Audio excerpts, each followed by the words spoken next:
Hi friends, how are you? Welcome to my home style.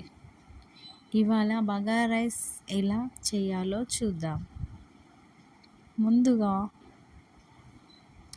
లవంగ, సాజీరా, పట్ట, ఇలాచి, ఒక ఆకు వేసి వేయించాలి.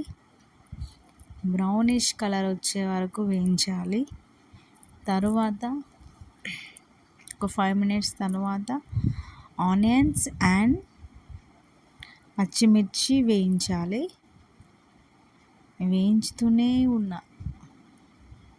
వేయించాలి. వేయించిన తర్వాత ఒక 5 minutes తర్వాత బ్రౌన్ కలర్ వచ్చిన తర్వాత అందులో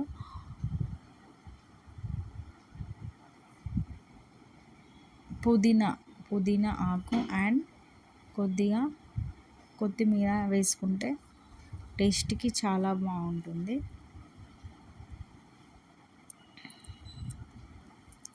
చాలా ఎమ్మీగా ఉంటుంది.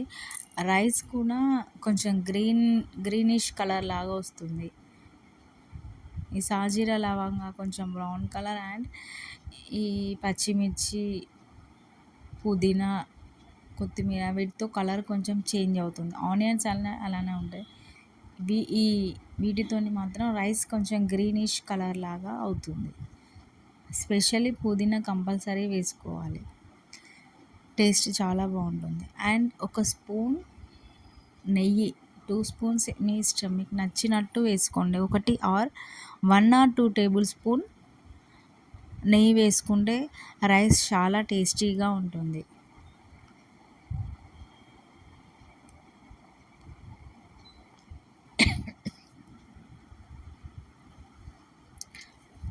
తరువాత రైస్ ముందుగానే కడిగి పెట్టేసుకున్న 2 glasses-కి 4 glasses వాటర్ వేసుకోవాలి. 3 glasses అయితే 6 glasses వాటర్ వేసుకోవాలి. నేను 2 glasses రైస్ తీసుకున్నా, అందులో 4 glasses వాటర్ వేసుకుంటున్నా. ఇది మాత్రం కరెక్ట్గా చూసుకొని వేసుకోవాలి, లేకపోతే రైస్ సరిగ్గా ఉడకదు.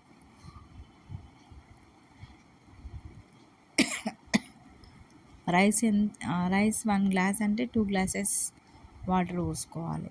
రైస్ నార్మల్గా పుల్లలుగా ఉండాలనుకుంటే కొంచెం వాటర్ తక్కువ పోసుకోవాలి. లేదు కొంచెం మెత్తగానే ఉండాలి అంటే కొంచెం వాటర్ 1 glass రైస్ అయితే 2.5 glass వాటర్ పోసుకోవాలి.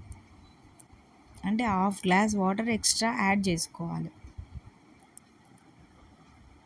ఈ మరుగుతున్న దాంట్లో నేను రైస్ యాడ్ చేస్తున్నా. ముందుగా రైస్ కడిగి పెట్టా అని చెప్పానుగా, ఆ రైస్ యాడ్ చేసుకున్నా.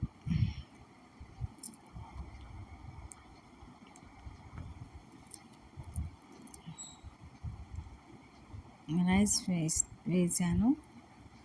రైస్ వేసిన తర్వాత లైట్గా కలుపుకోవాలి, ఎందుకంటే కడిగి పెట్టిన రైస్ కొంచెం ఇరిగిపోతుంది. ఈ రైస్ అనేది చిన్నగా ఇరుగుతుంది, నూకలు మెత్తగా ఉంటుంది. రైస్ అయిపోయింది, మధ్యలో చెక్ చేశాను, బాగుంది. Completed rice. మీరు మీ ఇంట్లో ట్రై చేయండి, చాలా టేస్టీగా ఉంటుంది. అండ్ దీనికి నేను కర్రీ కూడా చేశాను. కర్రీ కూడా నేను పెడతాను చూడండి. ఈ కాంబినేషన్లో చాలా బాగుంటుంది.